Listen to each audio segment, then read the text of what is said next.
Hello everyone, so in this video, we're going to be reviewing Tesowin.com. So if you don't know what this is, it is basically another one of those scam online casinos. So as you can see guys, this is what it looks like. So they claim that they have 54,000 players online and total registered players is 51 million.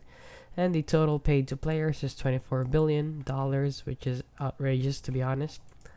So as you can see, they have original games right here. Go to games and go to slots. As you can see, you can just if you just log in, you will get a free reward. So as you can see, they're just advertising this. Now, the major red flag of this website is that it has a lot of other websites that look exactly like it, just with different names. So as you can see, this is Tesowin, this is One Rolls, and this is Feastax. They have the same logo and layout, just with different names. Head to toe. So if you scroll down here, they just changed the name.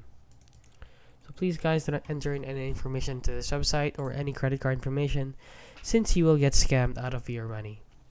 And yeah, that is basically it. So if you found this video helpful, please consider liking and subscribing.